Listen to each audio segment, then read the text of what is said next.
আমি যে জায়গাটিতে দাঁড়িয়ে আছি সেটার নাম হচ্ছে ভগবানপুর এলাকা। এই গ্রামটিতে একজন বৃদ্ধা মহিলা তিনি কিন্তু মারা গিয়েছেন 27 তারিখে বিকেল 5টায়, যার বয়স ছিল 70-এর ঊর্ধ্বে।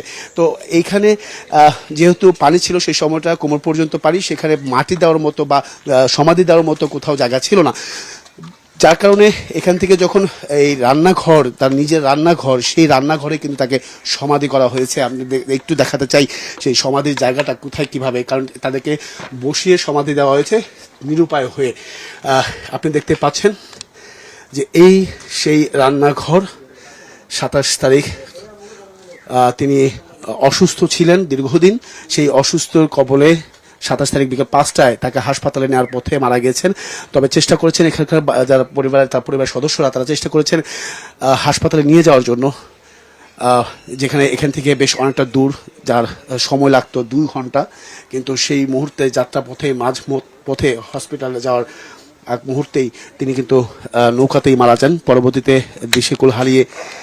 দিশাহারা হারিয়ে পরিবারের সদস্যরা তারা কিন্তু এই রান্নাঘরেই তাকে শেষ সমাধিটা এখানে সম্পন্ন করেন। এখানে এখানে একটু পরিবার সদস্য আছেন, আমি একটু বলতে চাই, একটু এই জায়গাটাতে দাঁড়াবেন, একটু বলবেন যে কি হয়েছিল আসলে সেদিন, বা কিভাবে আপনারা এইভাবে সমাধি দিলেন কেন? বন্যার কারণে আমরা নিতে পারিনি, নৌকাতে সে মানে মারা গেছে। কি করুন, নিরুপায় হইয়া এক বুক পানি এখানে এখানে আমরা ইয়ে করছি আর কি। যে মানে এখানে এখানে আসলে মূলত হচ্ছে পানি থাকার কারণে কোথাও মাটির খোঁজ পায়নি, যার কারণে তারা নিজ ঘর, মানে রান্নাঘর যেখানে রান্না হতো সেখানেই তারা সমাধি করেছে। উনি আমার ঠাকুমা, উনি বয়স 70 বছর।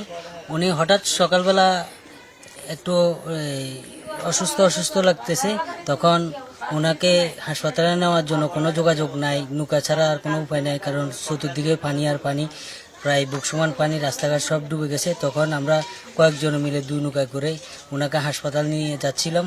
হঠাৎ আপনার মাঝপথেই পানিপথে মাঝখানে উনি দেহত্যাগ করেন। এতই যে দুর্ভোগ অবস্থা, পানি ছিল বুক সমান, ওনাকে সমাধিস্থ করার মতো কোনো জায়গা নেই। আমাদের মহাশ্মশান ডুবে গেছে, আমরাও ওনাকে সমাধিস্থ না করতে পারে আমাদের পাকঘরে বুক সমান পানি চতুর্দিকে বেঁধে পানিগুলো খিচে ফেলে দিয়ে এরপরে এখানে গর্ত করে ওনাকে মাটি চাপা দেওয়া হয়। উনি বৈষ্ণব ছিলেন, ওনাকে ওনার ধর্মমতে বৈষ্ণবকে মাটি চাপা দেওয়া, বসিয়ে মাটি দিতে হয়। বিশ্বমানের থার্মিক্স রড, সালাম স্টিল থার্মিক্স, দেশের একমাত্র থার্মিক্স রড। ডাক্তারের কাছে নিয়ে গেছে, ডাক্তারের কাছে নিয়ে যাওয়ার পরে হাসপাতালের পথে মারা গেছে। মারা যাওয়ার পরে নিয়ে আনবার পরে এখানে সমাধি করছে। কোনো জায়গায় উপায় নেই, সব জায়গায় পানি। এখন ঘরের ভিতরে আমরা সমাধি করছি। সারা বাড়ি সবখানে জায়গা টুকা ছাইয়াছে, কোনো শুকনো জায়গা নাই, পানি নাই। পানির জন্য ওরে রাখার মতো জায়গা নাই। এখন আমার স্বামী আর আমার বাসুরে বলছে যে ওরে আমাদের ঘরে একটু মাটি আছে, আমরা ওখানে সমাধি দিব।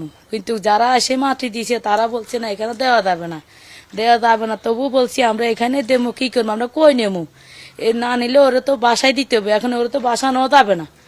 হিন্দু হইলে আমরা আমগো মতন হইলে ওরে মুখ আগুনি করে বাসিয়ে দিত, কিন্তু বাসায় দেবার মতন নাই, ওরে মাটি দিতে হইব, কোনো বাসায় দিতে পারতাম না। তো ওনারা বাসাইবার মতন নাই, তো এখন আমরা ওই ঘরের সমাধান দিছি।